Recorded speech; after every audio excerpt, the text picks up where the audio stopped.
cette année 2007, vous avez été satisfait de la façon dont on a poursuivi ces dossiers de malversation? Non, pas du tout. Les dossiers n'ont pas connu l'issue qu'il faut, mais disons que comme on a mis les structures en place pour réprimer ces infractions, nous espérons que pour l'année 2008, on pourra connaître une issue favorable des dossiers qui doivent être traités. Interviewé ici sur plusieurs scandales politico-financiers, Ernest Manirumva, numéro 2 de l'OLUCOM, Observatoire burundais de lutte contre la corruption, est nommé en 2009 vice-président de l'autorité de contrôle des marchés publics. Ernest Manirumva est probablement mort parce qu'il connaissait des vérités qui dérangent. Il se battait pour que la société burundaise se construise autour de valeurs d'intégrité et de justice sociale. Chaque Burundais doit comprendre que l'assassinat d'Ernest Manirumva est l'assassinat d'une partie de ses propres droits à la sécurité, à la justice et à la vérité. Après les différentes élections de 2010, le CNDD-FDD, ancien groupe rebelle, a renforcé son contrôle sur la plupart des institutions burundaises. Le parti est accusé par plusieurs organisations internationales de marginaliser l'opposition, avec le risque de provoquer une nouvelle rébellion. Il tarde aussi à tenir ses promesses d'en finir avec la corruption et l'impunité. Défaite au municipal, l'opposition a contesté l'issue du scrutin, dont les résultats ont pourtant été validés par la société civile burundaise et par la communauté internationale. L'opposition quitte alors brusquement la scène, offrant une victoire écrasante au CNDD-FDD. Je suis très content d'être ici avec le gouverneur de la province de Kirundo et avec madame l'administrateur de la commune de Bugabira. Et nous sommes contents que vous êtes en train de voter dans le calme et dans la paix. C'est très important que le Burundi est devenu une démocratie et que les gens peuvent s'exprimer calmement. Et c'est parce que dans ce pays, il y a maintenant la paix, la stabilité et la démocratie que la Belgique a décidé de recommencer sa coopération avec le Burundi. En 2005, le CNDD-FDD avait déjà gagné les premières élections post-conflit. À cette époque, la société civile burundaise, galvanisée par les promesses de changement démocratique, renforçait sa lutte contre la corruption et les violations des droits humains. 146 associations burundaises se regroupent au sein du Forum pour le renforcement de la société civile. Le FORSC mettra notamment sur pied un organisme indépendant, la COSOM, pour le monitoring des élections de 2010. Coordinateur général du FORSC, Pacifique Ninina Hazwe, jeune juriste défenseur des droits humains, est aussi le directeur exécutif de la COSOM.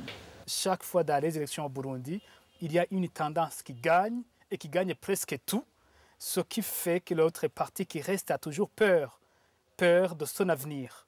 En 1961, même si Rwagasore a été assassiné avec la main complice de la puissance colonisatrice, on a senti que le coup était parti des adversaires politiques de Rwagasore.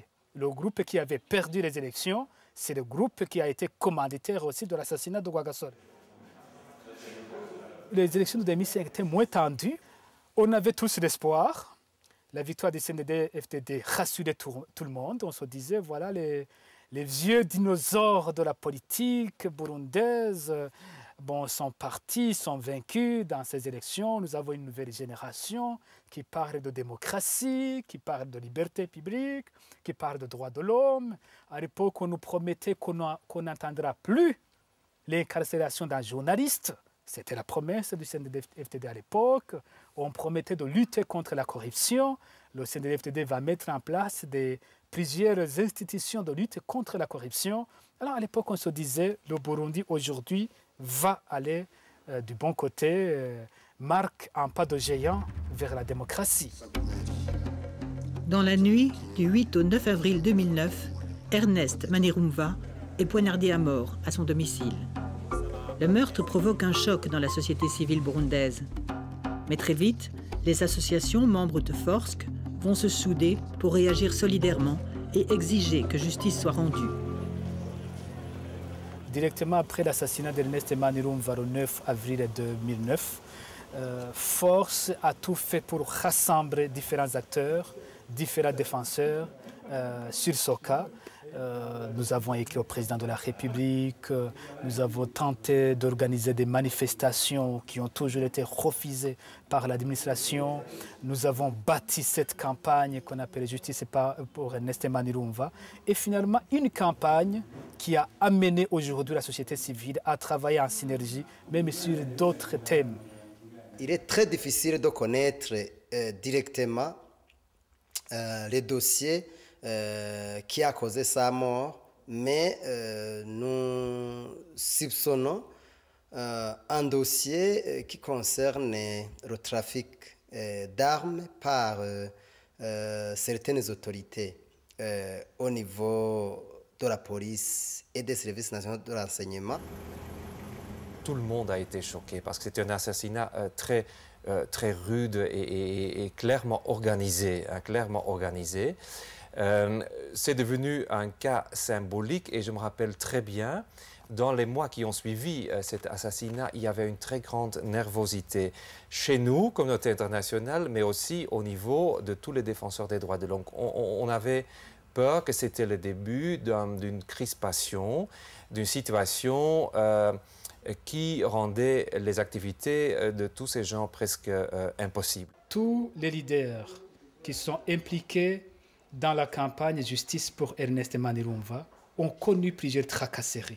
Nous avons vu que nous sommes poursuivis, que nous sommes filés de gauche à droite, raison pour laquelle nous cherchons les moyens, nous cherchons comment on pourra être protégé, mais sinon on veut nous décourager à ce qu'on abandonne le suivi de ce dossier d'Ernest Manirumva et même d'autres dossiers clés. Au mois de novembre dernier, j'ai failli être assassiné. J'ai dû m'exiler pendant un mois à Nairobi, au Kenya. Mon organisation Force, qui avait pris le devant dans la coordination de cette campagne, a été supprimée par le ministre de l'Intérieur au mois de novembre.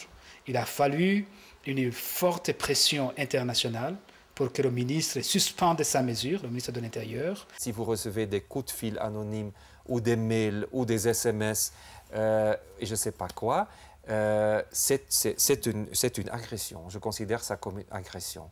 Et donc, c'est important quand il y a ces menaces, ces intimidations, que le défenseur des droits de l'homme puisse être reçu rapidement par le ministre de la Sécurité publique, le ministre de l'Intérieur, les ministres compétents. Il y a aussi la ministre qui est en charge des droits de la personne humaine.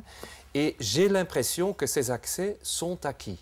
Ces accès sont là, les portes sont assez ouvertes, ce qui ne veut pas toujours dire que les mesures adéquates sont prises.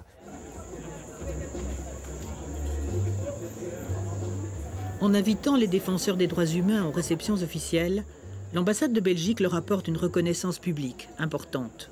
Le jour de la fête nationale du 21 juillet, les autorités burundaises sont présentes, elles aussi. Suite à l'assassinat d'Ernest Manirumva, les défenseurs burundais vont développer leurs propres mécanismes de sécurité et de protection. Avec l'assassinat d'Ernest Manirumva, nous avons constaté qu'il avait eu connaissance de certains faits bizarres et qu'il avait des craintes sur sa vie, mais il n'avait informé personne. Probablement, s'il nous avait informé de ces faits, cela pouvait aujourd'hui nous aider dans les enquêtes sur son assassinat. À la sortie de Bujumbura, j'ai remarqué une Jeep bleue qui roulait à toute allure, qui a essayé de ralentir lorsqu'il était à notre niveau. À l'intérieur, j'ai remarqué de jeunes gens qui portaient des lunettes noires. Alors ça m'a paru bizarre. Alors j'ai dû informer mes camarades que je remarquais quelque chose de bizarre. Nous nous informons directement et très rapidement à travers nos codes d'information. Et nous échangeons les informations entre nous et avec nos partenaires pour qu'on puisse décider rapidement de l'action la plus rapide à faire pour évacuer la personne de l'endroit où il est où elle est, de la mettre dans un endroit plus ou moins sécurisé ou de rechercher la personne si jamais elle est déjà enlevée. En collaboration avec East and Horn of Africa Human Rights Defenders Project, basé à Kampala, FORSC va mettre sur pied une coalition pour la protection des défenseurs burundais. Nous avons toujours finalement pensé à défendre les droits humains sans penser à défendre nos propres droits, notamment le droit à la vie. Et c'est ce contexte-là qui a motivé la mise en place de cette coalition. Concrètement, ça va consister en un renforcement des capacités de nos organisations à pouvoir organiser notre propre sécurité, à pouvoir penser à plan de sécurité et à nous informer mutuellement sur les outils de défense des défenseurs des droits humains tels qu'ils sont décrits dans les instruments juridiques nationaux et internationaux. La coalition lance un programme de parrainage entre défenseurs burundais et parlementaires belges. Dirk van der Malen, membre de la Commission des affaires étrangères de la Chambre, s'informe sur l'affaire Manirumva et ses conséquences pour la sécurité des défenseurs. Vous êtes poursuivi, vous êtes filé, vous avez des téléphones anonymes, vous l'informez, vous informez le parlementaire belge et vous êtes menacé de quelque façon que ce soit, vous informez le parlementaire. On échange les informations et nous attendons à ce que le parlementaire, à travers son partenaire qui est l'ambassade ici sur place, puisse prendre des mesures de sécurisation de la personne. Les associations organisatrices de la présente conférence de presse voudraient rappeler que le Burundi est tenu de respecter les engagements pris dans l'adoption et la ratification des instruments régionaux et internationaux de protection des droits de la personne humaine, dont les principes de liberté, de dignité et des droits inhérents à l'être humain ont été intégrés dans la Constitution. Si l'État burundais est le principal responsable de la protection des défenseurs, le droit international impose une responsabilité conjointe aux autres États membres des Nations Unies. L'Assemblée générale de l'ONU a adopté en 1998 une résolution qui consacre le droit des défenseurs à une protection spécifique en raison des risques qu'ils encourent. Nous avons au niveau du Burundi un mécanisme de suivi de cas individuels qui est une rencontre hebdomadaire, une réunion hebdomadaire qui est organisée chaque lundi de 14h30 à 15h30, qui nous permet de réunir ensemble les partenaires des droits de l'homme et les autorités burundaises. On a déjà été confronté ici, dans ce bureau même, à des visiteurs défenseurs des droits de l'homme, je ne vais pas les mentionner, qui étaient en panique totale, qui tremblaient, qui étaient convaincus que leur vie était en danger. Et peut-être ils avaient raison, mais je crois que là, c'est très important de dire, vous n'êtes pas seul, vous êtes protégés. Vous pouvez voyager si vous voulez, si vous préférez vous absenter un petit peu. C'est une bonne chose. Il y en a dit qui ont tout de suite réagi en disant « Non, notre place est ici ».